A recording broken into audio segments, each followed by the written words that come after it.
മൂന്നാം उत्पत्ति का तीसरा अध्याय ഉൽപ്പത്തി എല്ലാറ്റിന്റെയും തുടക്കം ഉള്ള ഒരു പുസ്തകം. उत्पत्ति का मतलब है कि सभी का शुरुआत जो हुआ वो वैसा एक किताब है. ഒന്നിന്റെ ആരംഭം അല്ലെങ്കിൽ ഉൽപ്പത്തി മാത്രം അവിടെ ഇല്ല. एक का शुरुआत ही काफी नहीं, वो सिर्फ वो ही नहीं है, वो वहां पर दिखाई नहीं देता है. എന്തിന്റെയാ? किस चीज का है जो हमको दिखाई नहीं देता?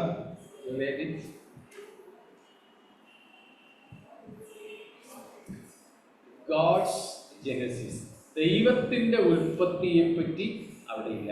मगर ये वचन को पढ़ने पर हमको ये पता चलता है कि परमेश्वर का उत्पत्ति वहां पर नहीं हुआ कर हम देख पाते हैं. പിന്നെ എവിടെയാ ദൈവത്തിന്റെ ഉൽപ്പത്തി? तो फिर परमेश्वर की उत्पत्ति कहां पर हुई?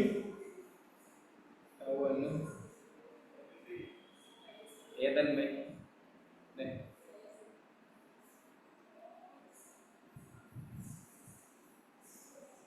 परमेश्वर की उत्पत्ति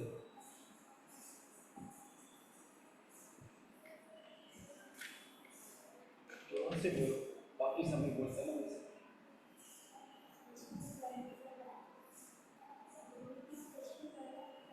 पहले है ദൈവത്തിന്റെ ഉത്പത്തി ഇല്ല. परमेश्वर का उत्पत्ति नहीं होता है. ആദ്യവും അന്തവും ഇല്ലാത്തവനാണ് ദൈവം. परमेश्वर ऐसा परमेश्वर है जिसका आदि, उसका प्रारंभ भी नहीं होता है और अंत भी नहीं होता है. അതുകൊണ്ടാണ് ദൈവത്തെ നിത്യൻ എന്ന് വിളിക്കുന്നത്. इसके लिए परमेश्वर को अनंत परमेश्वर या सनातन का परमेश्वर कहते हैं. സ്തോത്രം. ആദിക്കും മുൻപേ ഉണ്ടായിരുന്നവനും അവസാനത്തിന് ശേഷം ഉണ്ടായിരിക്കുന്നവനും ആണ് ദൈവം. आदि से पहले अनंत में भी और अंत के बाद में अनंत में भी परमेश्वर उससे भी परे है. മനസ്സിലായല്ലോ? ആരംഭത്തിന് മുൻപ് അനാദി മുതലും അവസാനത്തിന് ശേഷം അനന്തതയിലും നിലനിൽക്കുന്നവനാണ് നമ്മുടെ ദൈവം. आदि में उससे भी पहले और अंत में अनादि में और अंत में अनंत में भी रहने वाला परमेश्वर है हमारा परमेश्वर. സ്തോത്രം. അതായത് ദൈവം കാലത്തിനകത്ത് ഒതുങ്ങുന്നവനല്ല. उसका मायने ये है कि समय की सीमा में उसको रखा नहीं जा सकता, ऐसा है हमारा परमेश्वर. സ്തോത്രം. സമയം ഒരുവനെ ബാധിക്കുന്നു എന്ന് പറഞ്ഞാൽ എന്താ അതിന്റെ അർത്ഥം? समय किसी के जीवन को प्रभावित करता है, इसके मतलब क्या है? സമയം നമ്മെ ബാധിക്കാറുണ്ടോ? क्या समय हमारे पर कोई प्रभाव डालता है?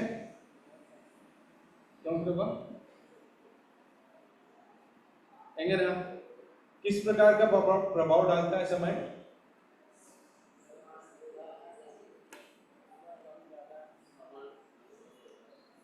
സമയം നമ്മെ ബാധിക്കുന്നത് കൊണ്ടാണ് നമുക്ക് പ്രായമാകുന്നത്.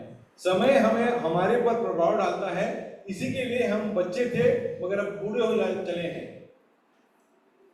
സമയം നമ്മെ ബാധിക്കുന്നത് കൊണ്ടാണ് നമ്മൾ വളരുന്നത്. समय हमारे पर प्रभाव डालता है, इसके लिए हमारा बढ़ते भी हैं हम उसी वजह से. നമ്മൾ അതുകൊണ്ട് പ്രായമാകുന്നു. उसकी वजह से हम उम्र में बढ़ते रहते हैं. ജരാനരകൾ നമ്മെ ബാധിക്കുന്നു. और जब बुढ़ापे का अवस्था में हम पहुंच जाते हैं, ചിലരുടെ മുടി കൊഴിയുന്നു, ചിലരുടേത് വെളുക്കുന്നു. कुछ लोगों के बाल झड़ जाते हैं, कुछ लोगों के बाल सफेद होने लगते हैं. തൊലി ചുളുങ്ങുന്നു. और जो है स्किन जो है झुर्रियां आने लगती हैं उसमें. സ്വഭാവം മാറുന്നു और स्वभाव में रूपांतरण आने लगता है. അല്ലേ? ऐसा सब है ना? ഇപ്പം സാമുവേലും അൻഷും ഇവർ രണ്ടുപേരും കൂടെ ടിവി കാണാൻ ഇരുന്നാലും വഴക്കിടാൻ സാധ്യതയുണ്ട്. अंश और सामुएल दोनों एक साथ टीवी देखने बैठे तो शायद दोनों झगड़ा कर सकते हैं. അല്ലേ? അൻഷിന് ഇഷ്ടമുള്ള ചാനല് സാമുവേൽ ഇഷ്ടപ്പെടത്തില്ല. जो चैनल अंश को पसंद है वो शायद सामुएल को पसंद नहीं होगा. കാരണം उसका कारण क्या है? പ്രായ വ്യത്യാസം. क्योंकि दोनों के बीच में उम्र का फर्क है। ഇവര് കളിക്കാൻ പോയാലും इन लोग ഒരാൾ പറയുന്ന കളി മറ്റൊരാൾക്ക് ഇഷ്ടപ്പെടത്തില്ല. ये दोनों अगर खेलने के लिए मैदान में जाए तो एक को जो पसंद आने वाला खेल दूसरे को शायद पसंद ना आए। അപ്പനും അമ്മയും മക്കളും വല്യപ്പച്ചനും കൂടെ ഹോട്ടലിൽ പോയാൽ എല്ലാവർക്കും ഒരേ ആഹാരം ആയിരിക്കും ഓർഡർ ചെയ്യുന്നത്. क्या बच्चे, माता पिता और बुजुर्ग, दादा दादी, इन लोग सब बाहर जाए तो क्या हम लोग सब एक ही खाना ऑर्डर करेंगे? ടേസ്റ്റ് വേറെയാ. सभी का जो है पसंदीदा खाना अलग अलग हो सकता है। പിള്ളേർക്ക് തുണി എടുക്കാൻ പ്രായമുള്ളവരെ കൊണ്ട് പോയാൽ പണി പാടും. अगर बच्चों का वस्त्र लेने के लिए, कपड़ा लेने के लिए कोई बुजुर्ग आदमी को भेजे तो मुसीबत हो जाएगा। അവരുടെ പ്രായത്തിനൊത്ത കളറും പരിപാടിയൊക്കെ എടുക്കും. പിള്ളേർക്ക് ഒട്ടും ഇഷ്ടപ്പെടത്തില്ല. बुजुर्ग लोग जो है अपने तरीके से, अपने सोच विचार के हिसाब से जो रंग और उसका स्टाइल चुनेंगे, मगर वो बच्चों को पसंद नहीं आएगा। ഇതിന്റെ എല്ലാ അർത്ഥം നമ്മളെ സമയം ബാധിക്കുന്നു എന്നതാണ്. इसका सब मतलब ये है कि समय हमको सबको प्रभावित करता है। ഇതുപോലെ ദൈവത്തെ സമയം ബാധിക്കുന്നുണ്ടോ? वैसे ही परमेश्वर को समय का कोई असर होता है। असर पड़ता है क्या? नहीं, ഇല്ല. नहीं। അതുകൊണ്ട് ദൈവം വയസ്സനാകുന്നില്ല. इसीलिए परमेश्वर का उम्र बढ़ता नहीं है। ദൈവത്തിന്റെ സ്വഭാവത്തിന് മാറ്റമില്ല. और इसके लिए परमेश्वर के स्वभाव में कोई रूपांतरण नहीं होता है। ദൈവത്തിന്റെ ഇഷ്ടാനിഷ്ടങ്ങളിൽ മാറ്റങ്ങളില്ല. परमेश्वर की इच्छा और चाहतों में भी कोई बदलावट नहीं होती है। അതുകൊണ്ടാണ് ദൈവത്തിന്റെ വചനത്തിനും ഇതുവരെ ഒരു മാറ്റവും ഇല്ലാതിരിക്കുന്നത്. और इसी के लिए हम कहते हैं कि परमेश्वर का वचन भी एक समान स्थिर है, वो बदलता नहीं। സ്തോത്രം. നമ്മുടെ ദൈവം സനാതനൻ ആണ്. हमारा परमेश्वर सनातन का परमेश्वर है। സ്തോത്രം. അവരെന്നും ഒരേപോലെ ഇരിക്കുന്നവർ. वो हर समय एक समान रहने वाला परमेश्वर है। പണ്ടൊരിക്കൽ ഞാൻ പറഞ്ഞതുപോലെ മനുഷ്യർ മാത്രമാണ് മരണത്തെ കേക്ക് മുറിച്ച് ആഘോഷിക്കുന്നത്. मनुष्य ही ऐसा परमेश्वर ने बनाया हुआ जीव जंतु में से है जो हमारे उम्र का या मरने जा रहा है उससे समय निकट आता है और उसको सेलिब्रेट करने के लिए हम केक काट कर सेलिब्रेट करते हैं। മനസ്സിലാകുന്നല്ലോ? आप लोग समझ गए होंगे। ബർത്ത്ഡേ എന്ന് പറഞ്ഞാൽ എന്തോ സത്യത്തിൽ हमारा बर्थडे बोले तो क्या है? ഒരു വർഷം കൂടെ നമ്മൾ മരിച്ചു എന്നാണ്. मतलब एक और साल हम मर चुके हैं ये बताते हैं दूसरों को केक काट कर। ഒരു വർഷവും കൂടെ മരിച്ചത് എന്തൊരു ആഘോഷമായിട്ടാ നമ്മൾ കൊണ്ടാടുന്നത്. एक और साल हम मर गए हैं ये देखकर कि हम कितने खुश होते हैं। അതുകൊണ്ടാണ് യഥാർത്ഥ കാഴ്ചപ്പാട് ലഭിച്ചവര് കേക്ക് മുറിക്കാനും മെഴുകുതിരി ഊതാനും ഒന്നും പോകാതെ. इसीलिए इसके सही मायने में जो इसका मतलब समझ चुके हैं वो लोग जो है केक भी काटेंगे नहीं और कैंडल्स को बुझाने के लिए भी नहीं आते हैं। ഇത് മരണമാണ്, മരണത്തിന്റെ ആഘോഷം. क्योंकि ये मृत्यु का हर्षोल्लास है। എന്നാൽ ഇങ്ങനെയുള്ള യാതൊരു സ്വാധീനവും ദൈവത്തിന്റെ മേൽ ഇല്ല. मगर ये सब बात जो है परमेश्वर के ऊपर कोई प्रभाव डाल ही नहीं सकता है। ഇന്നലെയും എനിക്ക് തോന്നുന്നു ഇന്നലത്തെ ബൈബിൾ ക്ലാസ്സിലാണെന്ന് ഞാൻ അതോ വേറെ ഇതിലാണോ ഞാൻ പറയുകയുണ്ടായി. ഉൽപ്പത്തി 1:1 നമുക്ക് ഫിസിക്സ് അനുസരിച്ച് ഊർജതന്ത്രം അനുസരിച്ച് 3 പ്രധാനപ്പെട്ട കാര്യങ്ങൾ കാണാം. उत्पत्ति में जो है फिजिक्स के हिसाब से 3 बातें हुई हैं जो हम बाइबल में उत्पत्ति में देखते हैं। Time, space and matter. ये टाइम, स्पेस और मैटर ये तीनों का एक साथ शुरुआत किया था। टाइम मीन्स സമയം, 2 സ്പേസ് സ്ഥലം, മാറ്റർ പദാർത്ഥം. समय और जगह और स्थान, और तीसरा है कोई वस्तु को बनाया परमेश्वर ने। ആദിയിൽ എന്നത് സമയത്തെ കാണിക്കുന്നു. जब परमेश्वर कहता है कि आदि में परमेश्वर ने बनाया तो वो समय को दिखाता है। പിന്നെ ഭൂമി, ആകാശം എന്നിവകൾ സ്ഥലത്തെ കാണിക്കുന്നു. और धरती और आकाश ये स्थान को दिखाता है, സൃഷ്ടിച്ചു എന്നുള്ളത് പദാർത്ഥത്തിന്റെ സൃഷ്ടിയേക്കാൾ और परमेश्वर ने बनाया, उत्पन्न किया, उसका मतलब कोई वस्तु का उत्पन्न किया। അങ്ങനെ ദൈവത്തിന്റെ ഒഴികെ മറ്റുള്ളവയുടെയൊക്കെ ഉൽപ്പത്തിയുടെ പുസ്തകമാണ് ഒന്നാമത്തെ പുസ്തകം. परमेश्वर को छोड़ बाकी सब वस्तुओं धरती पर बनाया, उसका उत्पत्ति किया, वो किताब है उत्पत्ति। മൂന്നാം അധ്യായത്തിൽ നമ്മൾ ഒത്തിരി തുടക്കങ്ങൾ കാണുന്നുണ്ട്. और तीसरे अध्याय में कई आरंभ के विषय में हम देख पाते हैं। ദൈവവചനത്തിന്റെ ആദ്യത്തെ വ്യാഖ്യാനം നമ്മൾ കാണുന്നത് മൂന്നാം അധ്യായത്തിൽ. परमेश्वर का सही व्याकरण जो है हम उत्पत्ति 3 में देख पाते हैं। ദൈവവചനത്തിന്റെ വ്യാഖ്യാനം परमेश्वर के वचन का सही मायने में मतलब सही मायने में नहीं, व्याख्या हुआ है बस, सही मायने में नहीं हुआ। उसकी व्याख्या पहली बार प्रकट किया है तीसरे अध्याय में। Interpretation of the word had been done in Genesis 3, but that was by the devil. और परमेश्वर की व्याख्या जो होनी चाहिए, वचन की व्याख्या जो तीसरे अध्याय में लिखा गया है, वो शैतान के द्वारा हुआ है, वो सही मायने में नहीं हुआ है। ദൈവം പറഞ്ഞു ഇത് തിന്നരുത്, തിന്നുന്ന നാളിൽ നീ മരിക്കും. शैतान उस मनुष्य से कहता है कि ये परमेश्वर ने कहा कि ये जो वृक्ष का फल नहीं खाना है, जिस दिन तू खाएगा उस दिन मर जाएगा। അതേ വചനത്തെ സാത്താൻ വ്യാഖ്യാനിച്ചു കൊടുത്തു, ഇല്ല നിങ്ങൾക്ക് ഇത് തിന്നാം, തിന്നാൽ മരിക്കത്തില്ല. तो शैतान इसकी व्याख्या कर बताता है कि ये खा सकते हैं और ये खाएगा तो आप मरेंगे नहीं कहता। അപ്പോൾ വചനത്തെ ആദ്യം വ്യാഖ്യാനിച്ചത് സാത്താനാണ്, പക്ഷേ കൾട്ടിക്കായിട്ട് തെറ്റായ രീതിയിൽ. वचन का सबसे पहली बार व्याख्या जो की है वो शैतान ने की, मगर उसने गलत व्याख्या उसके बारे में की है।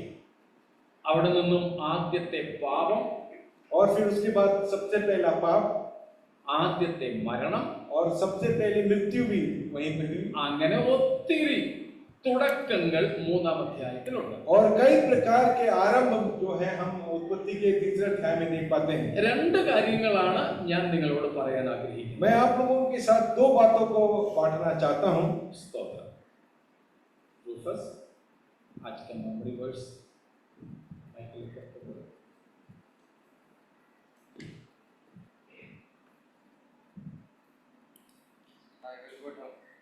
I will put hostility between you and the woman, and between you and your offspring.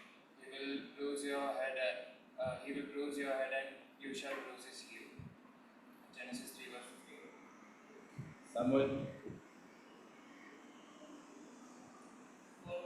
और मैं तेरे और इस स्त्री के बीच और तेरे वंश और इसके वंश के बीच पैर उत्पन्न करूंगा। वह तेरे सिर को कुचलेगा और तू उसे एड़ी पे डसेगा। उत्पत्ति 3 का 15। वो उसकी एड़ी से डसेगा, तू उसके एड़ी को डसेगा। अच्छे से देखो, ठीक है भाई, ये गलत हुआ तो मुझे बताओ, यस्मी को भी दे दो।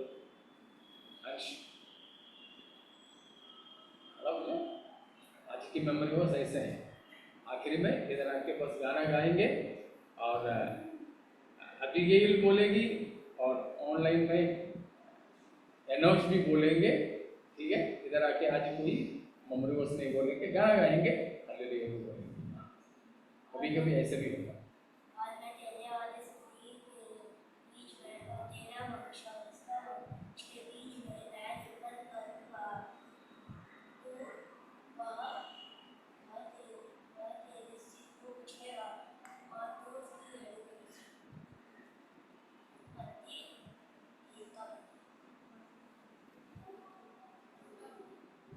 दिन का 15।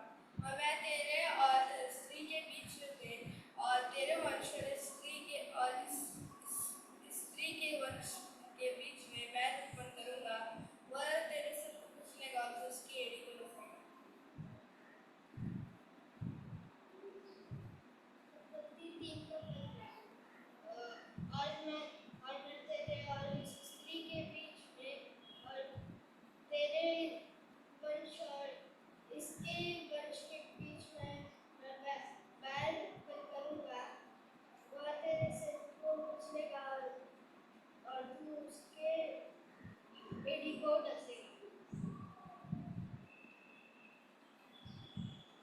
वचन था? सही बोला ना? ठीक है, पहले से कभी भी तैयार रहना, ठीक है? तो ഇന്ന് നമ്മൾ നോക്കുന്ന രണ്ട് കാര്യങ്ങളിൽ ഒന്ന് ഈ വാക്യമാണ്. हम दो वचन के बारे में सोचने वाले हैं. एक तो है यही उत्पत्ति 3:15. അതായത് the first promise God made with man. सबसे पहला प्रतिज्ञा जो मनुष्य के प्रति परमेश्वर ने दिया वो यही है. ദൈവത്തിന്റെ അല്ലെ ദൈവം നമുക്ക് തന്ന ആദ്യത്തെ വാഗ്ദത്തമാണ് നാം ഇവിടെ കാണുന്നത്. यहाँ पर हम देख पाते हैं कि परमेश्वर ने मनुष्य के प्रति दिया हुआ सबसे पहला प्रतिज्ञा എന്താണത്?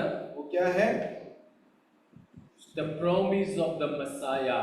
മശിഹായുടെ വാഗ്ദത്തമാണ് ഏറ്റവും ഒന്നാമത്തെ വാഗ്ദത്തം. सबसे पहला प्रतिज्ञा है परमेश्वर ने हमको एक मसीहा देगा, इसकी प्रतिज्ञा परमेश्वर ने दी. സ്ത്രീയുടെ സന്തതി, स्त्री का संतान. സ്തോത്രം. സാത്താന്റെ തലയെ തകർക്കുന്ന സ്ത്രീയുടെ സന്തതി. स्त्री का संतान जो शैतान के सिर को कुचलेगा. അപ്പോൾ ദൈവത്തിന്റെ ഏറ്റവും പ്രധാനപ്പെട്ട വാഗ്ദത്തമാണ് മശിഹ. परमेश्वर का सबसे महान प्रतिज्ञा है मनुष्य के प्रति कि उसको एक मसीहा प्रदान करेगा. ദൈവം നമുക്ക് തന്ന ആദ്യത്തെ വാഗ്ദത്തവും മശിഹയുടെ വാഗ്ദത്തം തന്നെ. और हमको परमेश्वर ने दिया हुआ सबसे पहला प्रतिज्ञा भी यही है कि आपके लिए एक उद्धारकर्ता या मसीहा पैदा होगा. അതുകൊണ്ടാണ് ഈ വാക്യത്തിന് ഒരു പേര് പറയുന്നത് നിങ്ങൾ കേട്ടിട്ടുണ്ട്. और ये वचन को एक नाम भी दिया जाता है, आप लोग शायद याद होगा, प्रोटो इवेंजलिज्म. इसको प्रोटो इवेंजलिज्म कहते हैं. प्रोटो मीन्स फर्स्ट, ആദ്യത്തെ സുവിശേഷം. प्रोटो का मायने ये है सबसे पहला प्रतिज्ञा. നമുക്ക് ഡ്യൂട്രോണോമി അറിയാമല്ലോ. പ്രോട്ടോ ഡ്യൂട്രോ. അപ്പം പ്രോട്ടോ എന്ന് പറഞ്ഞാൽ ഒന്നാമത്തെ. हम व्यवस्था विवरण जाते हैं, जहाँ पर दूसरी बार दो कहा जाता है और प्रोटो कहा तो एक होता है. അപ്പോൾ ആദ്യത്തെ സുവിശേഷം അതാണ് ഈ 3:15. ये 3:15 जो है इसको सबसे पहला सुसमाचार कहते हैं. ബൈബിളിലെ ഏറ്റവും പ്രധാന വാഗ്ദത്ത അഥവാ പ്രവചന വിഷയവും മശിഹയാണ്. सबसे बड़ी प्रतिज्ञा और सबसे बड़ा भविष्यवाणी यही है कि आपको एक मसीहा पैदा होगा. The first and foremost promise as well as prophecy in the Bible is the Messiah. आप सबसे पहला प्रतिज्ञा और सबसे पहला भविष्यवाणी यही है कि स्त्री के द्वारा आपको एक मसीहा दिया जाएगा. സ്തോത്രം. സ്ത്രീയുടെ സന്തതിയായി പിറന്നവൻ ക്രിസ്തു. स्त्री से उत्पन्न हुआ मसीहा. ഗലാത്യർ 4:4. गलातियों 4 अध्याय का 14 वाक्य है. Galatians 4:4. परंतु जब समय पूरा हुआ तो परमेश्वर ने अपने पुत्र को भेजा जो स्त्री से जन्मा സ്ത്രീ സേ ജന്മ. और व्यवस्था के अधीन उत्पन्न हुआ. അപ്പോൾ ദൈവം തന്റെ പുത്രനെ സ്ത്രീയിൽ നിന്നും ജനിച്ചവനായിട്ട് അയച്ചു. परमेश्वर ने अपने पुत्र को भेजा स्त्री से जन्मा. മത്തായി 1-ാമത്തെ അധ്യായത്തിലെ ക്രോണോളജി നമുക്കറിയാം, വംശാവലി. मत्ती सुसमाचार में यीशु मसीह की वंशावली को हम देख पाते हैं. നമുക്ക് അത് വായിക്കുമ്പോൾ അത്ര സുഖിക്കത്തില്ലെങ്കിലും യഹൂദനെ സംബന്ധിച്ച് വളരെ പ്രധാനപ്പെട്ടതാണ് വംശാവലി. वंशावली जब पढ़ते वक्त हमको जो बोर लगता है, मगर ये यहूदी लोगों को उसको सही मायने में लोग देख पाते हैं. 1:16 വാക്യം 1:16. उसका 1 अध्याय का 16वां वाक्य, मत्ती 1:16. याकूब से यूसुफ उत्पन्न हुआ जो मरियम का पति था और मरियम से यीशु जो मसीह कहलाता है उत्पन्न हुआ. മലയാളത്തിൽ കുറെ കൂടെ നല്ല ഒരു പ്രയോഗമുണ്ട്. ബാക്കിയുള്ളവരൊക്കെ അതുവരെ ജനിപ്പിച്ചു എന്ന് പറയുന്നു. എന്നാൽ 16-ാം വാക്യത്തിലേക്ക് വരുമ്പോൾ യേശു മറിയയിൽ നിന്ന് ജനിച്ചു എന്ന് എഴുതിയിരിക്കുന്നു. परमेश्वर ये जो इसमें है मलयालम में उसका तर्जुमा अच्छा किया गया है. उसमें लिखा गया है कि इसने उसको जन्मा जन्मा जन्मा करके लिखा है, और यीशु के संबंध में कहता है कि यीशु को उत्पन्न किया करता है। यीशु जन्म, बाकी सबको जन्माया, जन्माया जन्माया लिख करके यीशु की निजवाया बोला। यीशु मरियम से उत्पन्न हुआ या जन्मा, उत्पन्न कराया नहीं गया है, उत्पन्न हुआ है। നമ്മൾ ആരും ജനിച്ചവരല്ല, हम कोई ऐसे ही जन्म लिए हुए वैसे व्यक्ति लोग नहीं हैं। या ഹിന്ദിയിൽ പ്രത്യേകിച്ച് നമ്മളൊക്കെ ചെയ്യുന്നൊരു തെറ്റാണ്, ജന്മ ലിയ എന്ന് നമ്മൾ ഒരു പദപ്രയോഗം നടത്തും. हम अक्सर जन्म लिया करके कहते हैं। നമ്മൾ ആരും ജന്മ ലിയേ ഹുവേ, ജനിച്ചവരല്ല. हम कोई जन्म लिए हुए नहीं है, ജനനം എടുത്തവൻ ഒരുത്തനേ ഉള്ളൂ. जन्म लिया ऐसा एक ही व्यक्ति है, അത് ജനിക്കുന്നതിന് മുമ്പേ ഉണ്ടായിരുന്നവനാണ്. वो व्यक्ति है जिसको उत्पन्न होने से पहले ही वो है। या ജനിക്കുന്നതിന് മുൻപേ ഉണ്ടായിരുന്നവനാണ് ജനിച്ചവൻ. जन्म से पहले ही ठहरा गया परमेश्वर है जो जन्म लिया है। നമ്മൾ ആരും ജനിക്കുന്നതിന് മുമ്പ് ഇല്ലായിരുന്നവരാണ്. हम सब जो है जन्म लेने से पहले नहीं थे, या जन्म से पहले नहीं थे. जन्म से पहले नहीं थे। फिर भी कोई गलती देखा ना, जन्म लेने से पहले, ये अक्सर हम लोग करते हैं. हम लोग कोई जन्म लिए नहीं है, हम सब जन्माए गए हैं. अक्सर ये गलती हम लोग हिंदी में करते हैं. मलयालम में वो ऐसा बोलने के लिए कोई शब्द नहीं है, इसीलिए वो नहीं करते. हिंदी में अक्सर करते हैं. समझ में आया क्या गलती करते? അപ്പോൾ നാം ഒക്കെ ജനിക്കുന്നതിന് മുമ്പേ ഉണ്ടായിരുന്നവരല്ല. हम सब जन्माए गए उससे पहले नहीं थे हम, അതുകൊണ്ട് നമുക്കാർക്കും ജനിക്കാൻ പറ്റിയില്ല. इसीलिए हम नहीं कह सकते कि हम हमारा जन्म हुआ है, जन्म लिया गया है करके। എന്നാൽ നമ്മെ ജനിപ്പിച്ചതാണ്. मगर हमारा जन्म किसी ने दिया है हमें, അത് ദൈവവും നമ്മുടെ മാതാപിതാക്കളുമാണ്. वो परमेश्वर और हमारे माता पिता हैं। എന്നാൽ യേശു ജനിക്കുന്നതിന് മുൻപേ ഉണ്ടായിരുന്നവനാണ്. मगर यीशु जन्म लेने से पहले ही वो रहा करते थे। അതിന് നമ്മളിപ്പോൾ പഠിച്ചുകൊണ്ടിരിക്കുന്ന പ്രയോഗം അനുസരിച്ച് യോഹന്നാൻ 8-ാമത്തെ അധ്യായത്തിൽ പറയുന്നു, അബ്രഹാം ജനിക്കുന്നതിന് മുമ്പേ ഞാൻ ഉണ്ട്. अब्राहम जन्म लेने से पहले मैं हूँ करके यीशु मसीह कहता है। या अब्राहम की जॉन चैप्टर 8 യേശു ക്രിസ്തു പറയുന്ന വളരെ നമ്മൾ തൃത്വത്തെ കുറിച്ച് പഠിച്ചപ്പോൾ കണ്ട ഒരു വാക്യമായിരുന്നു. त्रिएक परमेश्वर के संबंध में जब हम सीख रहे थे तब हमने ये वचन को पढ़ा है और सीखा है।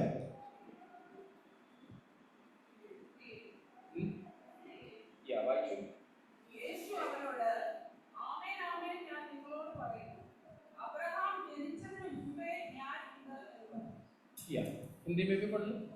यीशु ने उनसे कहा, या मैं तुमसे सच सच कहता हूँ कि पहले इसके कि अब्राहम उत्पन्न हुआ मैं हूँ. നമ്മൾ പറയുകയാണെങ്കിൽ था ഉണ്ടായിരുന്നു എന്ന് പറയണമായിരുന്നു.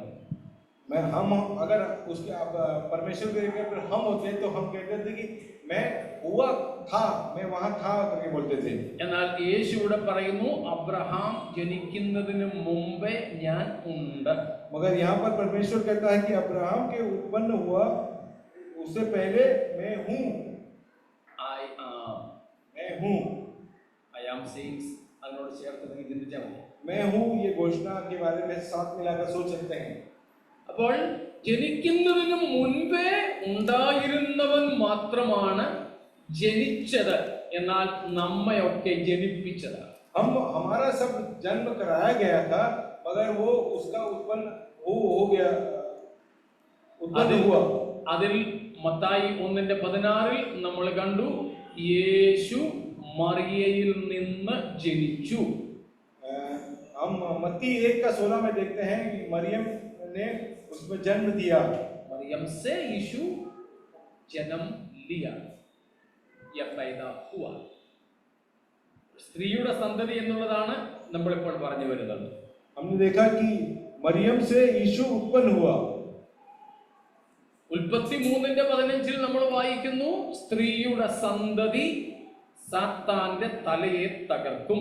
हमने देखा कि उत्पत्ति के 3:15 में स्त्री का संतान जो है शैतान को सर कुचलेगा। ഗലാത്യർ 4:4 നമ്മൾ കണ്ടു, യേശു സ്ത്രീയിൽ നിന്ന് ജനിച്ചവനായി ഭൂമിയിൽ വന്നു. हमने गलातियों में 4:4 में देखा कि स्त्री का संतान करके यीशु जन्म लिया धरती पर। മത്തായി 1:16 നമ്മൾ വീണ്ടും കണ്ടു, യേശു മറിയയിൽ നിന്ന് ജനിച്ചു. और मरियम के द्वारा यीशु उत्पन्न हुआ करके हम मत्ती 1:16 में देखते हैं। ഇവിടെയെല്ലാം നാം കാണുന്നത് യേശു സ്ത്രീയുടെ സന്തതിയാണ്. और यहाँ पर सभी स्थानों पर हम देख पाते हैं कि यीशु जो है स्त्री का संतान करके उत्पन्न हुआ। അപ്പോൾ മശിഹയാണ് ഏറ്റവും പ്രധാനപ്പെട്ട വാഗ്ദത്തവും പ്രവചനവും. और यीशु मसीह ही सबसे पहला प्रतिज्ञा है परमेश्वर का मनुष्य के प्रति और भविष्यवाणी भी है। ബൈബിളിലെ ഏറ്റവും വലിയ പ്രവചന വിഷയവും ക്രിസ്തു തന്നെ. और प्रभु के वचन का सबसे बड़ा भविष्यवाणी भी यही है, यीशु मसीह। കുറേയേറെ വാഗ്ദത്തങ്ങൾ പ്രവചനങ്ങൾ യേശുവിൽ നിറവേറി കഴിഞ്ഞു. बहुत सारी प्रतिज्ञाएं और भविष्यवाणियां यीशु के अंदर पहले से ही पूरा हो चुका है। आशीष तौर पर इधर बैठो, शोभा को भी कर दो.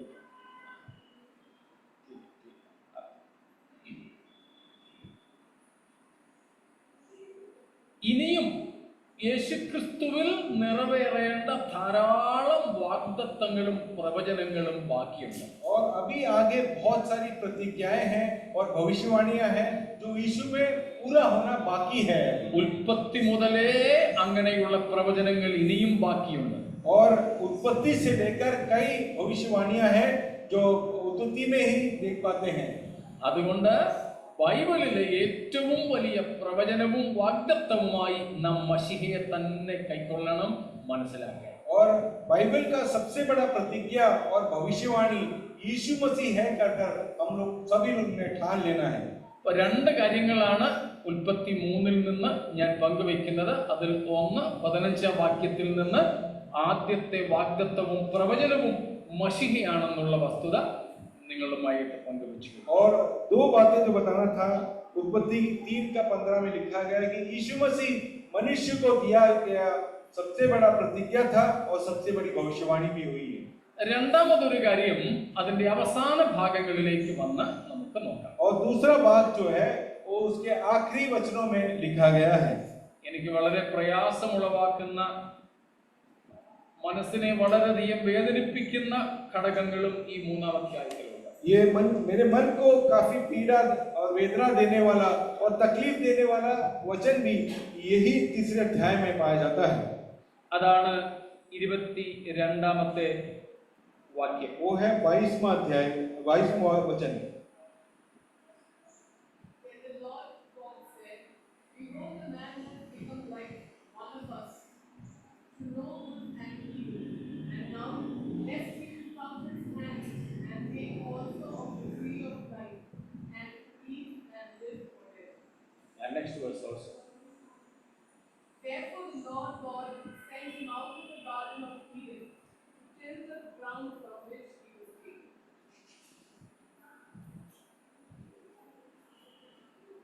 Man and wife driven out of the garden of Eden. मनुष्य और स्त्री को ईदेन के बगीचे में से निकाल कर दूर कर देते हैं परमेश्वर।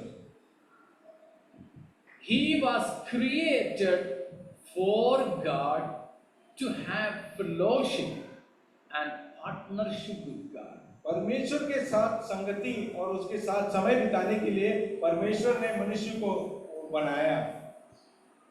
But here he is driven out of the garden to till the earth. यहाँ पर हम देख पाते हैं कि परमेश्वर दोनों मनुष्यों को जो है बगीचे से निकाल कर दे देते हैं ताकि वो जमीन को खोद कर अपनी उपज उगा सकें। മനസ്സിലായോ? ദൈവം നമ്മെ ദൈവത്തിനായി സൃഷ്ടിച്ചിരുന്നു. परमेश्वर ने हमें उसके खुद के लिए ही हमें बनाया है।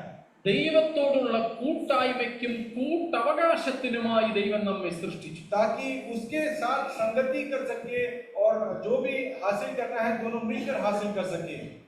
എന്നാൽ ഇപ്പോൾ ദൈവം മനുഷ്യനെ പുറത്താക്കുന്നു ഭൂമിയിൽ കൃഷി ചെയ്യുവാനായി.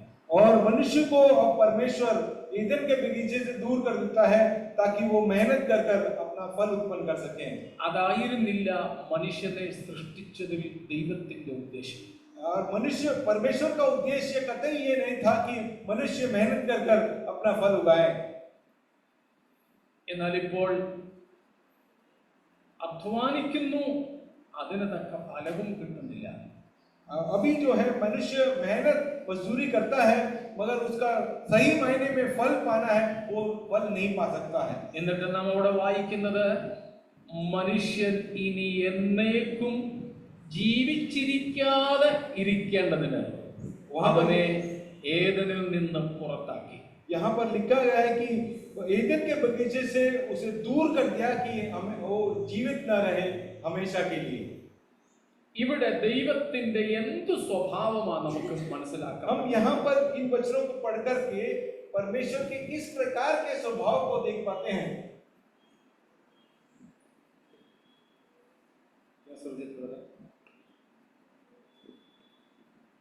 क्वेश्चन समझ में आया जी? क्या आशीष?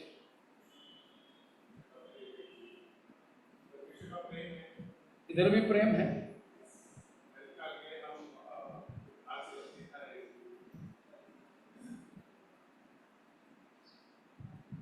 God is forbidding man from the tree of life. परमेश्वर मनुष्य को रोकता है ताकि वो जीवन के फल को वृक्ष से नहीं खाए. ജീവവൃക്ഷത്തിന്റെ ഫലം പോലെയുള്ള ഏറ്റവും ഉത്കൃഷ്ടമായത് മനുഷ്യന് വിലക്കുക എന്നതിൽ ദൈവത്തിന്റെ സ്നേഹം കാണാൻ നമുക്ക് പറ്റുമോ? जीवन का वृक्ष में से जो फल उत्पन्न होता है वो मनुष्य के लिए बहुत अच्छा है मगर परमेश्वर उस फल को खाने से रोकता है. इसमें परमेश्वर का प्रेम को देख पाते हैं क्या आप? नहीं ना? സ്തോത്രം. ഇവിടെയും ദൈവത്തിന്റെ സ്നേഹമാണ് തെളിഞ്ഞു നിൽക്കുന്നത്. और यहाँ पर भी परमेश्वर का प्रेम ही बड़ा बड़ा दिखाई पड़ता है. അതാണ് ഇന്ന് നമ്മോടുള്ള രണ്ടാമത്തെ സന്ദേശം. ये है मेरा दूसरा संदेश आप लोगों से.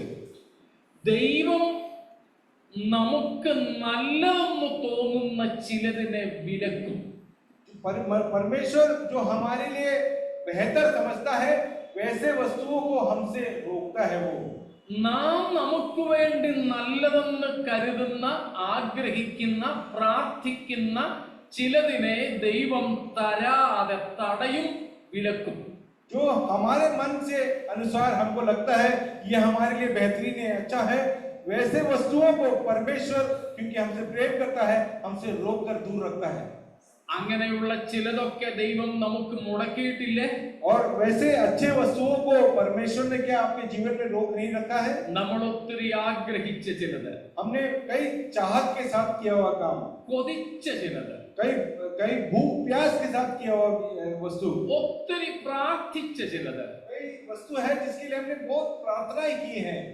ചിലർ പറയുന്നത് പോലെ ബിറ്റ്വീൻ ലിപ്സ് ആൻഡ് കപ്പ്, കപ്പിനും ചുണ്ടിനും ഇടയിൽ വെച്ച് നഷ്ടപ്പെട്ട ചിലതൊക്കെ ഉണ്ട്. ऐसे कहते हैं कि जबान और कप के बीच में जो अंतर होता है उसके बीच में से ही परमेश्वर ने उसे छीन लिया. ഇല്ലേ? ചിലതൊക്കെ ആ നല്ല പദമാ, ഛീലിയ. നമ്മിൽ നിന്ന് ചിലതൊക്കെ തമ്പുരാനെ അടിച്ചു മാറ്റി അല്ലെങ്കിൽ എടുത്തു കളഞ്ഞല്ലേ? हम में से हमारा कोई बेहतरीन पसंदीदा वस्तु को परमेश्वर ने हमसे छीन लिया, दूर कर दिया. ഒത്തിരി ആഗ്രഹിച്ച ചിലത് ദൈവം നമുക്ക് നോ പറഞ്ഞു മാറ്റി നിർത്തി, വിലക്കി. बहुत चाहत के साथ बैठे थे मगर परमेश्वर ने उसे रोका और हमसे दूर कर दिया. ഇല്ലേ? അങ്ങനെ ഇല്ലേ? वैसा है कि नहीं? സ്തോത്രം. ആ സമയത്തൊക്കെ ദൈവത്തിന്റെ സ്നേഹത്തെ തിരിച്ചറിഞ്ഞ് ദൈവത്തിന് സ്തോത്രം ചെയ്യാൻ നമുക്ക് കഴിഞ്ഞിട്ടുണ്ടോ? और उन सब अवसरों में क्या हमने ये जाना है कि परमेश्वर के हमारे प्रति प्रेम की वजह से ये किया है? क्या उसके लिए परमेश्वर को हमने धन्यवाद दिए हैं? സ്തോത്രം. സ്തോത്രം ചെയ്തിട്ടുണ്ടോ ആ സമയത്തൊക്കെ? क्या उस समय हमने परमेश्वर को धन्यवाद दिए हैं അതോ ദൈവത്തോട് പിണക്കം തോന്നിയിട്ടുണ്ട്? या परमेश्वर से खफा होकर परमेश्वर से दूर बैर होकर दूर बैठते हैं ഓ, ഇനി ഞാൻ പ്രാർത്ഥിക്കുന്നില്ല, और अभी मैं आगे प्रार्थना नहीं करूंगा ഉപവസിക്കുന്ന പരിപാടി ഇനിയില്ല, और अभी तो उपवास करने का नाम ही नहीं लूंगा अभी കൂട്ടായ്മയ്ക്കും പോകുന്നില്ല, मैं संगति के लिए भी नहीं जाऊंगा സ്തോത്രാഴ്ച ദശാംശം ഇനി ഇടത്തറയില്ലേ. और दशमांश और भेंट तो मैं डालूंगा भी नहीं അതെ, ദൈവം പറഞ്ഞിട്ടുണ്ട്, കൊടുത്തു നോക്ക, ആകാശത്തിന്റെ കിളിവാതിൽ തുറന്ന് ചപ്പട പാഴ്ക്ക് തരിക. ഇതുവരെ ഒന്നും കിട്ടിയിട്ടില്ല. तुम भेंट डालो, परमेश्वर स्वर्ग का छप्पर फाड़ कर देगा। यहाँ पर तो मैंने जो भी चाहता वो भी नहीं दिया, मुझे नहीं देखना है अभी।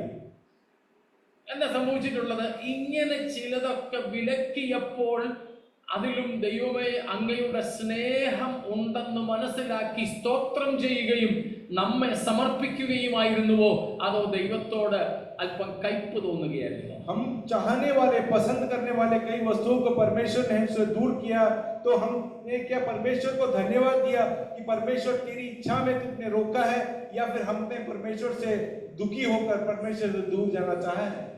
കർത്താവ് ഈ പകൽ നമ്മോട് സംസാരിക്കുന്നത്, നമുക്കിഷ്ടമുള്ള ചിലതും നാം കൊതിക്കുന്ന ചിലതും ദൈവം നമുക്ക് തടഞ്ഞിട്ടുണ്ട്, ഇനിയും തടയും. परमेश्वर कहना चाहता है कि जो जिसका चाहत आप बहुत ज्यादा करते हैं, जिसको आप पसंद करते हो, वैसे पसंदीदा वस्तुओं को परमेश्वर आपसे दूर कर देगा।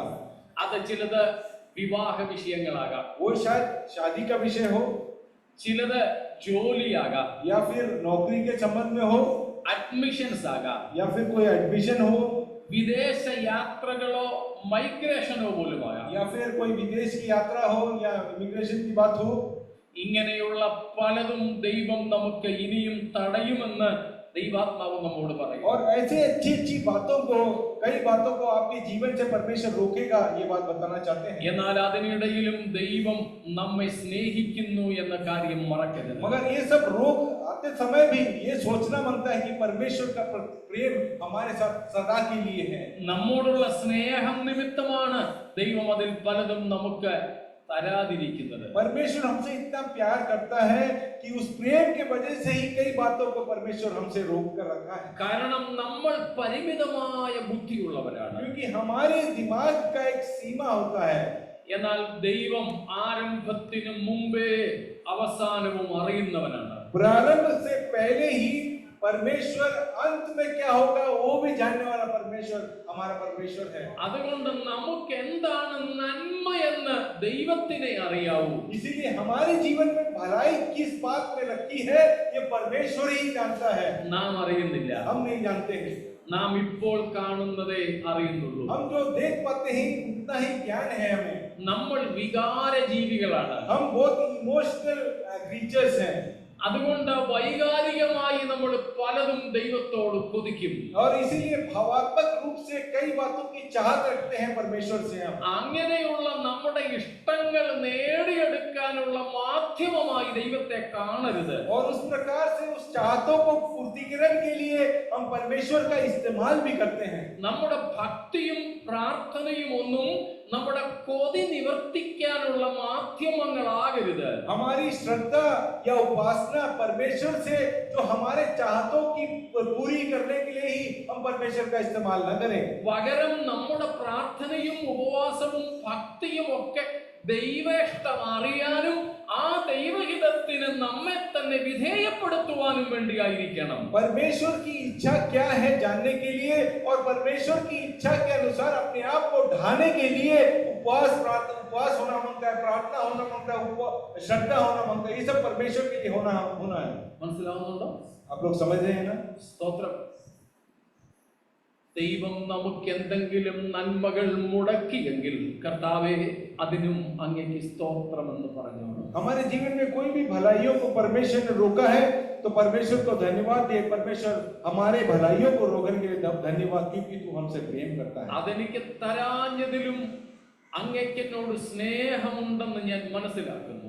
आपने मुझे मेरी भलाइयों को रोका है, इसमें भी आपका प्रेम है मेरे लिए प्रति, इसलिए मैं जानता हूं परमेश्वर। സ്തോത്രം. അതുകൊണ്ടാണ് റോമർ 12 ആദ്യ വാക്യങ്ങളിൽ നമ്മൾ വായിക്കുന്നത് ദൈവഹിതത്തിന്റെ 3 വിശേഷതകൾ. रोमियो 12 अध्याय का पहले वाक्यों में देख पाते हैं कि परमेश्वर के हमारे प्रति जो है उसके तीन बातों को लिखा गया है वहां पर। എങ്ങനെയുള്ള ദൈവഹിതമാണ്? परमेश्वर का हित कैसा है?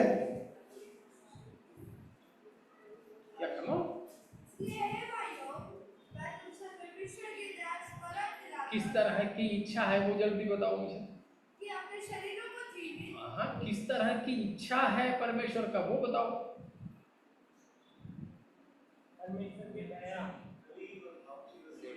भली, भावती और सिद्ध इच्छा, ദൈവഹിതത്തിന്റെ 3 പ്രത്യേകതകൾ। परमेश्वर की इच्छा का 3 विशेषताएं वहां पर लिखी गई है। എന്തൊക്കെയാ? क्या क्या है? ഒന്ന്, നന്മയുള്ളത്. वो भली है। 2, ദൈവത്തിന് പ്രസാദമായത്. और दूसरा परमेश्वर को प्रसन्न करता है वो। 3, तीसरा പൂർണ്ണതയുള്ളത്. वो पूर्ण है या सिद्ध है। ദൈവഹിതത്തിന്റെ 3 വിശേഷതകൾ. परमेश्वर की इच्छा की 3 विशेषताएं। ഗുഡ് ഫോർ ദ റെസിപ്പിയൻസ്, സ്വീകർത്താക്കളായ നമുക്ക് നന്മ. जो स्वीकार करने वाले हैं उन लोग के लिए भलाई है वो। ഗിവർ, നൽകുന്ന ദൈവത്തിന് പ്രസാദം, സന്തോഷം. और जो प्रदान करने वाले परमेश्वर को वो प्रसन्न करता है। ദൈവം നമുക്ക് എന്തെങ്കിലും തരുന്നെങ്കിൽ അത് സന്തോഷത്തോടെ തരുന്നത് മാത്രം മതി. अगर परमेश्वर हमको कुछ प्रदान करता हो, परमेश्वर प्रसन्न होकर हम कुछ देते हो तो उसमें आनंदित होना है हमें। സ്തോത്രം. ചിലപ്പോഴൊക്കെ നമ്മുടെ ഓട്ടോ ഡ്രൈവർമാർ പറയത്തില്ലേ, സാബ് ഖുഷി സെ കുछ भी दे. हम ऑटो ड्राइवर लोग कई बार कहते हैं कि आपको खुशी है तो दे दीजिए हमें। ഞാൻ എന്ത് ചോദിക്കാനാ? ആ സാറിങ്ങിതാ. मैं क्या आपसे मांगूंगा? आपको जो खुश लगता है वो मुझे दीजिए। അവന് ചിലപ്പോൾ നമ്മൾ 10 രൂപ കൂടുതൽ കൊടുക്കുന്നില്ല. तो फिर शायद हम 10 रुपया ज्यादा भी दे देंगे उसको। അങ്ങനെയാണെങ്കിൽ കൊടുക്കുന്നവന്റെ മനസ്സ് മടിക്കാതെ സന്തോഷത്തോടെ കൊടുക്കണം. कोई उसके मन में कोई दुख नहीं होता है, वो आनंद के साथ उसे दे देता है। ദൈവം നമുക്ക് എന്തെങ്കിലും തരുന്നെങ്കിൽ, ദൈവം നമുക്ക് വേണ്ടി എന്തെങ്കിലും ചെയ്യുന്നെങ്കിൽ അത് ദൈവം പ്രസാദത്തോടെ സന്തോഷത്തോടെ ചെയ്യണം. परमेश्वर हमारे लिए कुछ करता हो या हमारे लिए कुछ देता हो तो आनंद के साथ, प्रसन्नता के साथ परमेश्वर ने वो हमें देना है, करना है। അങ്ങനെയുള്ളതാണെങ്കിൽ സ്തോത്രം, അതിൽ കുറവുകളൊന്നും കാണത്തില്ല, തികവ് മാത്രമേ കാണൂ. और वो वैसा परमेश्वर हमें प्रदान करते वक्त उसमें कोई कमी घटी या हानि पूर्वक हम उसमें देख नहीं पाते हैं। അത് പൂർണ്ണതയുള്ളത്. वो सिद्ध होगा वस्तु।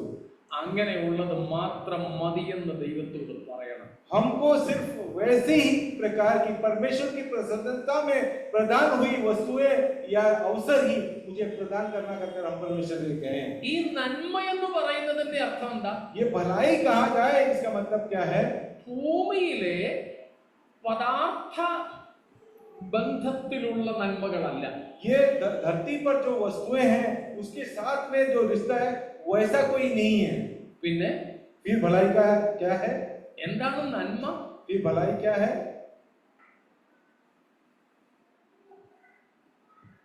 റോമർ തന്നെ 8:28. रोमियो 8:28।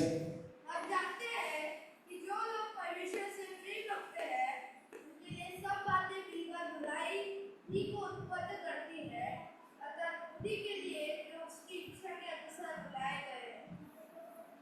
നമുക്ക് വളരെ പരിചയമുള്ള വാക്യമാണ്. हम बहुत ही सुपरिचित वाक्य है जो हमने पढ़ा।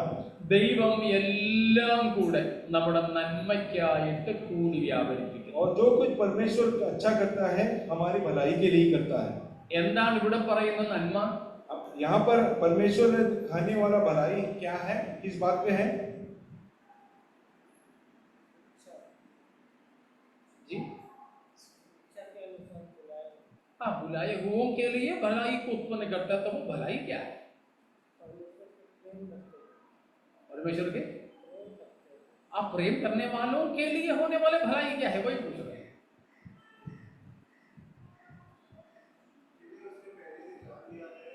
Yeah, verse number 29 and 30. 29ഉം 30ഉം വാക്യങ്ങളിൽ ആ ഭലായി, ആ നന്മ എന്താണെന്ന് പറയുന്നുണ്ട്.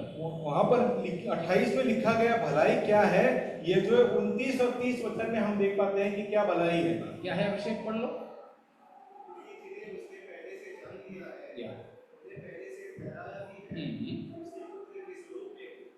അങ്ങനെയാകുമ്പോൾ 28ാം വാക്യത്തിലെ നന്മ എന്താണ്? उसका मतलब 28 में जो लिखा गया भलाई जो हमको देने वाला है, वो भलाई क्या है? ദൈവപുത്രന്റെ സാദൃശ്യത്തോട് ഏകീഭവിക്കുക അല്ലെങ്കിൽ അനുരൂപപ്പെടുക. ताकि हम परमेश्वर के पुत्र के स्वरूप में ठहराए जाएं। സ്തോത്രം. നാം യേശുവിനോട് സമരായി മാറണം. हम यीशु मसीह के समान हो जाएं। ക്രിസ്തുവിന്റെ അതേ പ്രതിമയായി നാം തീരുക. परमेश्वर का स्वरूप जो है वो हमारा स्वरूप बन जाएगा। സ്തോത്രം. മനസ്സിലാവുന്നുണ്ടല്ലോ? आप लोग समझ रहे हैं? അപ്പോൾ ദൈവം നമ്മെ സ്നേഹിക്കുന്നു. परमेश्वर हमसे हमारे प्रति प्रेम करता है। അതുകൊണ്ട് ചിലത് നമുക്ക് തടയുന്നു, തരുന്നില്ല. और कुछ भलाइयों को वो रोकता है।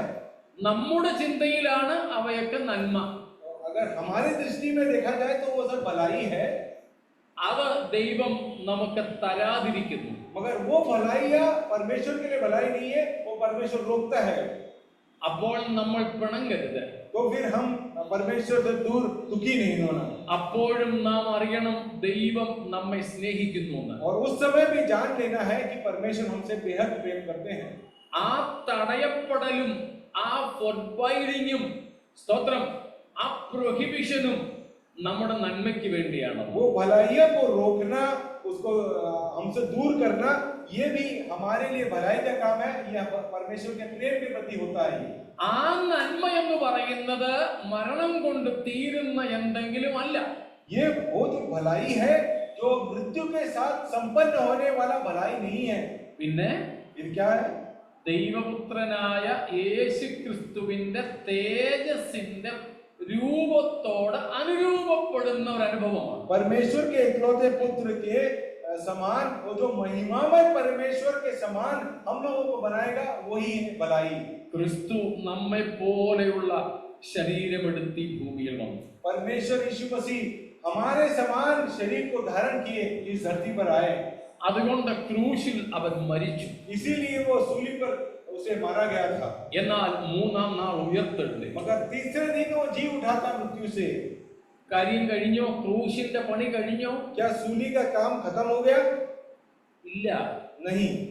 സ്തോത്രം. ക്രൂശിന്റെ ഉദ്ദേശം ഇതുവരെ പൂർണ്ണമായിട്ടില്ല. सूली का उद्देश्य पूर्ण रूप से खत्म नहीं हुआ है। ക്രിസ്തുവിന് ക്രൂശിൽ നിവർത്തിക്കേണ്ടത് നിവർത്തിച്ചു എന്നേ ഉള്ളൂ. मगर यीशु मसीह ने जो सूली पे काम करना था, वो काम को सिद्ध कर दिया उसने। എന്നാൽ ക്രൂശിന്റെ ഉദ്ദേശം ഇതുവരെയും പൂർണ്ണമായിട്ടില്ല. मगर सूली का उद्देश्य जो है सही मायने में अभी तक हुआ नहीं है पूरा। എന്തൊക്കെയാണ്? वो क्या क्या है? നാമുമായുള്ള ബന്ധത്തിൽ മാത്രം പറയാം. हमारे साथ का संबंध में मैं कहता हूँ, ഒന്ന്, പാപത്തിൽ നിന്ന് നാം വിമോചിതരാവുക. एक तो है हमको पाप से मुक्ति दिलाना, അതുകൊണ്ടും കഴിഞ്ഞില്ല. और उससे भी काम खत्म नहीं होता है। പിന്നെ നമ്മുടെ ദേഹത്തെ പോലും രൂപാന്തരപ്പെടുത്തി തന്റെ ദേഹത്തോട് അനുരൂപപ്പെടുത്തുക. हमारे शरीर को जो है तेजोमय शरीर बनाकर परमेश्वर के तुल्य शरीर प्रदान करना, इससे होता है। ഒന്നാം ഭാഗം ഏതാണ്ട് നമ്മൾ നിവർത്തിച്ചു. पहला भाग जो है उसका ये हमारे में पूरा हुआ है। പൗലോസിന്റെ ഭാഷയിൽ പറഞ്ഞാൽ ആത്മാവ് എന്ന ആദ്യ ദാനം നമ്മൾ പ്രാപിച്ചു. परमेश्वर के द्वारा पहला आत्मा का फल जो है हमने पाया है। റോമർ 8:23 ഞാൻ ഈ പറഞ്ഞത്. रोमियो 8 का 23वां वचन मैंने यहाँ पर कहा, ആത്മാവെന്ന ആദ്യ ദാനം നമുക്ക് ലഭിച്ചു. परमेश्वर के द्वारा आत्मा का पहला फल हमें प्रदान हुआ है। ക്രിസ്തുവിന്റെ ക്രൂശ് മരണത്തിന്റെ ആദ്യ ഭാഗം നമുക്ക് ലഭിച്ചു. परमेश्वर के सूली का जो पहला जो फल जो है हमको मिल चुका है। പൂർണ്ണത ഇതുവരെ ലഭിച്ചില്ല. मगर अभी तक हम सिद्ध नहीं हुए हैं। ഇപ്പോഴും നമ്മൾ സമയത്തിന് സ്വാധീനം ചെലുത്താൻ കഴിയുന്ന ദേഹത്തിലാണ്. अभी भी समय के अधीन, समय हमारे पर काम कर सकता है, ऐसा एक शरीर अब भी है हमने। ഇതിൽ നിന്നും നാം മോചനം പ്രാപിക്കും. ये शरीर से हमको मुक्ति मिलेगी। കേവലം ഈ ശരീരത്തിൽ നിന്നൊരു വിടുതൽ പോരാ. सिर्फ एक शरीर से ही एक मुक्ति नहीं चाहिए। അതായിരുന്നെങ്കിൽ മരണം കൊണ്ട് നടന്നേനെ. अगर वैसा है तो फिर मृत्यु के साथ हम शरीर को छोड़ देते थे। എന്നാൽ അതും നടക്കില്ല. मगर वो उतना भी खत्म नहीं होता है। പിന്നെന്താ വേണ്ടത്? फिर क्या चाहिए? बस और क्या चाहिए?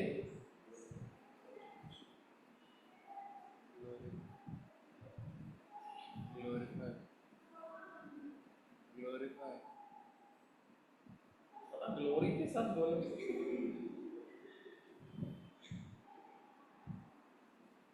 Stotram.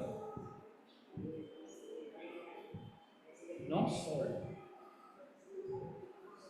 Yeah, all the three, spirit, soul and body, all these three should be unitedly transformed into the glorious form of the exalted Christ.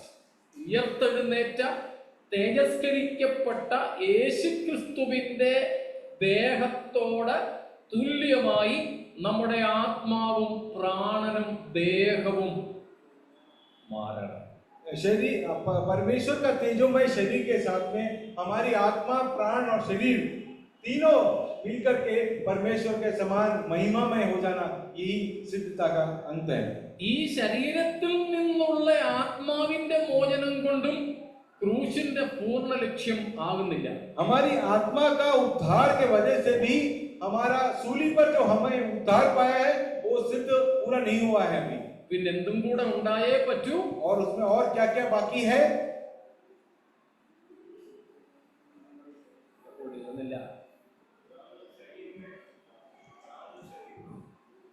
Yeah, please read the same verse, Romans 8:23. और केवल वही नहीं पर हम पर भी इनके पास आत्मा का पहला फल है, आप भी अपने में कराते हैं और लेपालक होने की अर्थात अपनी देह के छुटकारे की बात करते हैं। നാം എന്തിനു വേണ്ടിയാ കാത്തിരിക്കുന്നത്? പുത്രത്വത്തിന് വേണ്ടി. हम जो है लेपालक होने के लिए अपने शरीर के छुटकारा चाहते हैं। പുത്രത്വം എന്നതിന്റെ അർത്ഥം ഇവിടെ കൊടുത്തിരിക്കുന്നത് ശരീരത്തിന്റെ വീണ്ടെടുപ്പെന്നാണ്. लेपालकपन को यहाँ पर समझाया गया है अपने देह का छुटकारा से। സ്തോത്രം. അപ്പോൾ ദൈവം നമ്മുടെ നന്മയ്ക്ക് വേണ്ടി ചെയ്യുന്നെന്ന് പറഞ്ഞാൽ നമ്മുടെ മൊത്തമായ വ്യക്തിത്വം ക്രിസ്തുവിന്റെ ഇതിനോട് അനുരൂപമായി രൂപാന്തരപ്പെടും. हमारे जीवन की भलाई कहा जाए तो परमेश्वर सही मायने में आत्मा, प्राण और शरीर को रूपांतरण कर महिमामय शरीर को यीशु के जैसा बनाना, वही उसी को भलाई कहते हैं। ഇപ്പോഴത്തെ നമ്മുടെ കൊതി ദൈവം അങ്ങ് നിവർത്തിക്കുക. और इसके लिए क्या है कि हमारा कभी कभी चाहत जो है उसको पूरा परमेश्वर करता है। നമ്മൾ ചോദിക്കുന്ന വണ്ടി തരുന്നു. हम जो वाहन का चाहत करते हैं परमेश्वर देते हैं वो। നമുക്ക് ഇഷ്ടമുള്ള പെണ്ണിനെ അല്ലെ ചെറുക്കനെ കല്യാണം കഴിക്കാൻ अच्छा लड़की या लड़की का चाहत, लड़का का चाहत हो तो वो भी परमेश्वर शायद आपको पूरा करेगा। നമുക്ക് ഇഷ്ടമുള്ള കോഴ്സ് പഠിക്കാൻ പറ്റുന്നു. और जो पढ़ाई करना चाहते हैं वो कोर्स में एडमिशन भी दिलाएगा। നമുക്ക് ഇഷ്ടമുള്ള പട്ടണത്തിലോ രാജ്യത്തിലോ താമസിക്കാൻ പറ്റുന്നു. और जो देश में रहना चाहते हैं वो देश में शायद परमेश्वर आपको प्रवेश कराएंगे। എന്ത് ദൈവത്തോട് ചോദിച്ചാലും അതൊക്കെ ദൈവം തരുന്നു. जो भी हमने मांगा और चाहा परमेश्वर वो आपको प्रदान किया।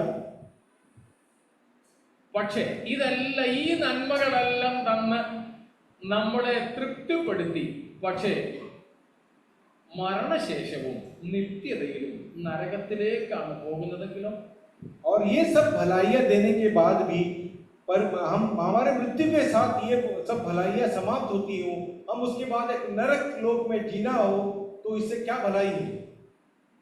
എന്തെങ്കിലും നന്മയുണ്ടോ? कोई भलाई नहीं है उसमें। ഒന്നുമില്ല. അതേസമയം ഇങ്ങനെയുള്ള ചിലതൊക്കെ ദൈവം നമുക്ക് വിലക്കുക. इसीलिए ऐसी तत्काल काम के लिए दिया जाने वाला भलाइयों को परमेश्वर रोकता है। എന്നിട്ട് ദൈവം നമ്മെ കഷ്ടങ്ങളിലൂടെ കടത്തിവിടും. और परमेश्वर को यातनाओं से, कष्टों से गुजारते हैं। ചൂളയുടെ അഗ്നിയുടെ അനുഭവങ്ങളിലൂടെ आग के अनुभव से, भट्टी के अनुभव से आपको गुजारते हैं। നമ്മുടെ കൂടെയുള്ള ചിലരെയൊക്കെ നമ്മിൽ നിന്നും ദൈവം അകറ്റുന്നു. हमारे दोस्त या हमारे मित्र जो है हमसे दूर कर देते हैं, നമ്മളെ സഹായിക്കുന്ന ചിലരുടെ കൈകളെ ദൈവം മുറിച്ചു കളയും. और जो हमारी सहायता पहुंचाने वाले हाथ हैं उन हाथों को परमेश्वर हमसे दूर कर देते हैं। മനസ്സിലാവുന്നുണ്ടോ? आप समझते हैं? ഇങ്ങനെയൊക്കെ ദൈവം നമ്മളെ നടത്തും. ऐसे सब बातों को कर कर परमेश्वर हमें चलाता है। ഇനിയും അങ്ങനെയുള്ള ചില അനുഭവങ്ങൾ കയ്പിന്റേതും വേദനയുടെയും ഒറ്റപ്പെടുത്തലിന്റെയും നമുക്ക് വരാൻ പോകുന്നു എന്നും ദൈവാത്മാവ് ഓർമ്മപ്പെടുത്തുന്നു. और पवित्र आत्मा आपसे ये कहना चाहता है कि ऐसा कड़वापन, अकेलापन, दूर किया जाना, ये सब आपके जीवन में होने वाला है, हो सकता है। പക്ഷേ എന്തിനു വേണ്ടിയെന്ന് നാം തിരിച്ചറിയണം. मगर ये सब होता संभव इसीलिए है, ये बात को भी आपने अच्छी तरह जानना है। ഈ കഷ്ടങ്ങളിലൂടെ ഒക്കെ നമ്മെ ഒറ്റയ്ക്ക് ദൈവം നടത്തിക്കൊണ്ടു പോകുന്നത് തേജസ്സിലേക്കാണ്. ये सब अकेलेपन के साथ में परमेश्वर हमें चलाता है, किस ओर हमें ले जाता है, इस बात का अच्छी तरह याद होना है। ഹല്ലേലൂയ. എവിടേക്കാ കൊണ്ടുപോകുന്നത്? कहाँ ले जा रहे हैं परमेश्वर हमें? To the glory, to the majesty, യേശുവിന്റേത് പോലെയുള്ള തേജസ്സിലേക്ക്. परमेश्वर के समान जो है तेजोमय अवसर में पहुंचा देना चाहते हैं हम। സ്തോത്രം. അപ്പോൾ നമ്മുടെ ദൃഷ്ടി മുഴുവനും അവിടെ മാത്രം പതിഞ്ഞിരിക്കുന്നു. इसीलिए मैं कहता हूँ कि हमारी दृष्टि जो है वहां पर लगाए रखना जरूरी है। ഇവിടുത്തെ കഷ്ടങ്ങൾ സാരമില്ലെന്ന് നമുക്ക് എണ്ണാം. इसीलिए दुनिया के कष्ट जो है कुछ देर के लिए तकलीफें दूर है कर हो जाएंगे करके हम समझ रहे हैं। കർത്താവ് തടയുന്ന സ്നേഹത്തിന്റെ തടയലുകൾക്കായി സ്തോത്രം ചെയ്യാം. परमेश्वर ने जो भलाइयों को रोक रखा है उस भलाइयों को धन्यवाद दे परमेश्वर, भलाइयों को रोकने के लिए धन्यवाद परमेश्वर कहेंगे। അതിലൂടെ ഒരുക്കുന്ന തേജസ്സിന്റെ നന്മയ്ക്കായി നമുക്ക് ഒരുങ്ങാം. और उन भलाइयों को रोकने से जो तेजोमय अवस्था में आप पहुंचाने वाले हैं उस अवस्था के लिए धन्यवाद करें। ഈ രണ്ട് സന്ദേശങ്ങൾ നമുക്ക് ഇന്ന് പകരേക്കാം. और ये दो संदेश आप लोगों के साथ बांटना चाहता था। ഒന്ന്, നമ്മുടെ ഏറ്റവും വലിയ വാഗ്ദത്തവും പ്രവചനവും മശിഹ. सबसे पहला प्रतिज्ञा और भविष्यवाणी ये है कि मसीहा आपके लिए है। രണ്ട്, ദൈവം തന്റെ സ്നേഹത്തിൽ ചിലതൊക്കെ നമുക്ക് തരാതിരിക്കും. और परमेश्वर के प्रेम में कई भलाइयों को परमेश्वर आपसे रोकेगा। അതെല്ലാം നമ്മുടെ നിത്യതയ്ക്ക് വേണ്ടിയാണ്. और ये सब भलाइयों को रोकने से आपके अनंत काल का जीवन को तैयार करता है। യേശുവിനോടൊപ്പമുള്ള തേജസ്സിന്റെ വാസത്തിന് വേണ്ടി. यीशु मसीह के साथ उस तेजोमय महिमामय शरीर अवस्था में पहुंच जाएंगे आप। അതിനായി നമ്മെ സമർപ്പിക്കാം. ഈ വചനങ്ങളാൽ ദൈവം നമ്മെ അനുഗ്രഹിക്കട്ടെ. और इन सब के लिए परमेश्वर को धन्यवाद करें। परमेश्वर इन वचनों के द्वारा आपको आशीर्वाद